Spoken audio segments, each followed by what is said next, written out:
Ladies and gentlemen, boys and girls, welcome to episode 2 of Mrcrazygamer13's video game collection, and today we will be doing GameCube. So, without further ado, let's get started on the GameCube games. Now, before we start, I don't have that many GameCube games. I only have 1, 2, 3, 4, 5, 6, 7, 8, 9, 10, 11 GameCube games, so really not that many. That's because I've only recently started collecting GameCube games, so yeah, to play my Wii. So we're going to start off with, this is a really good one from my childhood that I had on the PS2. The Incredibles. This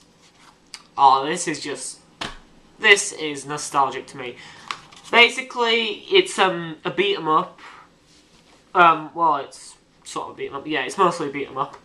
You play as each of the Incredibles with their own unique powers. And you just go around beating people up. It follows the movie storyline okay. The gameplay is really fun. It's overall just a really fun game, so yeah.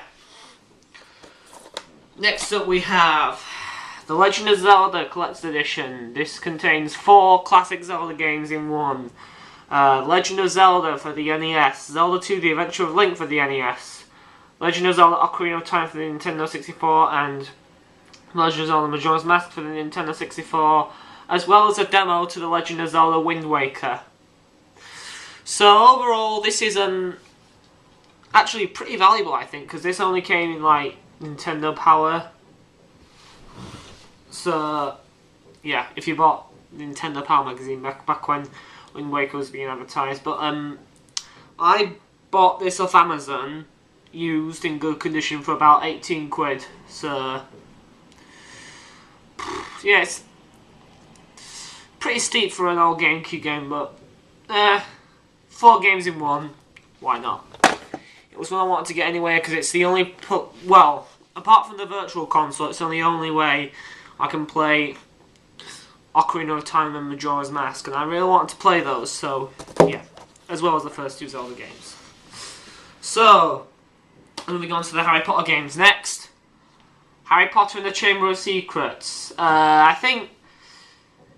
know I said in my PS1 collection that the PS1 version of the Philosopher's Stone is what everyone considers to be the best of a Harry Potter game ever. It's either that or this. This is a great game. Really hard though, really. Well, it's not really hard, but it is pretty hard for a movie license game. Yeah, it's a good game. It's basically just classic Harry Potter. It was the first Harry Potter game to be released onto the PlayStation 2, Xbox, and GameCube, to the 6th generation consoles. And overall, it's really fun. You just basically go around exploring Hogwarts, doing stuff as Harry Potter, and it's a really good game. It's a really fun game. So yeah, Harry's leap into the 6th generation was really good. Next up here we have Harry Potter and the Goblet of Fire, which was the last Harry Potter game to be released on this. Well, actually, no, it wasn't. That was Half-Blood Prince. But this is what many people consider to be the worst Harry Potter game ever. I agree with that. It's not that good of a game. It's playable, but it's not like the other games where you went around exploring Hogwarts. This, they split it up into levels, which I thought was a stupid idea. I mean, for Deathly Hallows Part 1 at least, you can understand why they split that into different missions, because it's set outside of Hogwarts, but Goblet of Fire, why? Why? I mean, I know it's mostly set around the Trials of Tournament, and, you know, most of the action in the movie doesn't even take place in Hogwarts, but still, it would have been nice to do some extra exploration. I mean, they managed to do that with Order of the Phoenix and Half-Blood Prince, so why not this? Eh? Well, then again, this came before those games, but still. Ugh. Not a good game. Not a good game. Next up, we have Harry Potter and the Philosopher's Stone, which was basically an easier version of Harry Potter and the Chamber of Secrets on the PlayStation 2.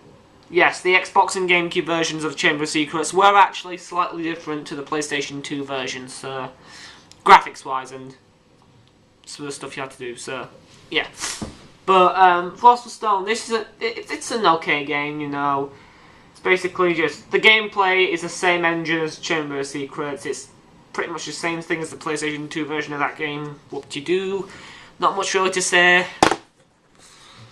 I already explained that in the Chamber of Secrets when I showed that game. Then we have Harry Potter and the Prisoner of Azkaban. This was the first 6th generation Harry Potter game I ever owned. It was a really great game. I remember playing this as a kid on the PlayStation 2, that is, because I had a PlayStation 2 and not a GameCube. But still, I really like this game. It's pretty good. You get to fly around Hogwarts as Buckbeak. That's awesome. The only problem I have is, though, each of these 3 characters, you get to play as Harry, Ron and Hermione in this game, like in Goblet of Fire. They have their own unique abilities. Sometimes it can be really tedious switching characters, like if you're playing as Hermione, for example, and you have to jump over a ledge, which only Harry can do, and you have to switch to Harry. You press the B button to switch characters, but it's really frustrating if another character is in a fight. The AI is pretty stupid in this game. Still not as bad as Goblet of Fire though, so yeah. Good game. Good effort at a Harry Potter game, to be honest. Next up here we have Harry Potter Quidditch World Cup. Now this is a really fun game. It's really easy but also pretty fun at the same time. It's amusing to play. You play Quidditch as Harry Potter and you get to choose which house you want to be in. I always choose Hufflepuff because that's my favourite house, but apparently I'm Pottermore, I'm in Slytherin. Yeah, you basically just steal the Quaffle score again, steal the Quaffle score. It's pretty... It gets boring after a while, but you know what? It's still a good game. It's what many consider to be one of the best Harry Potter games out there. I'm not sure on that because it gets quite repetitive after a while, so yeah. So okay, so that's our Harry Potter games over with. Next up we're moving on to the Sonic games, and I only have 2 of them for now. But first up we have Shadow the Hedgehog.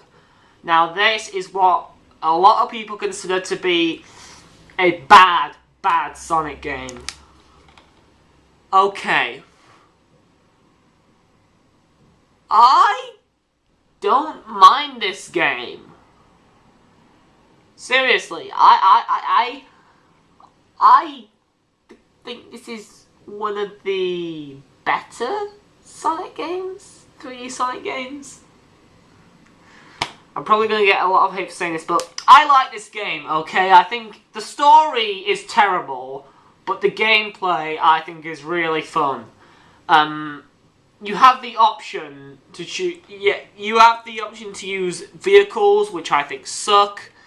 But guns, I think in this game are pretty awesome. If they brought back the vehicles for Shadow in Sonic 06, I think they should have brought back the guns instead, because I thought they worked a lot better. But you know, I do get a kick out of this game every once in a while. Although, I do find it a bit silly that, you know, you have to get all 10 endings and then there's a last story you unlock. Which basically tells the truth of what happened to Shadow. That's quite silly, but hey. That's Shadow the Hedgehog for you. It's not a bad game. I'd recommend at least trying it out if you're if you're a Sonic fan. I'm not sure if I can recommend it to everybody. So some people like it, some people hate it. Right. Other Sonic game I have here is Sonic Heroes. I'm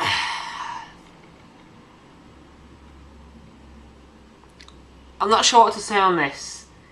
I have mixed feelings for this game because it's good, I find it fun, but there's glitches everywhere. People say Sonic 06 has bad glitches, ho ho ho ho.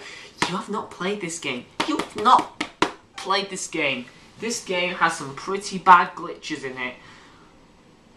that I run into all the time. It's not that good of a game. It's not one of the best Sonic games, but it's not one of the worst either. It's okay. It's pretty good. It's at least playable. Although the special stages, impossible. I can get all the Chaos Emeralds on Sonic the Hedgehog 2, but I can't get all the Chaos Emeralds in Sonic Heroes. Why? Well, as bad as Sonic 2 special stages are, I can get the Chaos Emeralds eventually. I can't do that in Sonic Heroes. I don't know why, because the special stages are just horrible. The controls are too slippery in Sonic Heroes as well. I thought the controls were actually better in Shadow the Hedgehog, believe it or not. Anyway, we're moving on to the penultimate GameCube game here, guys, and it is Spider-Man.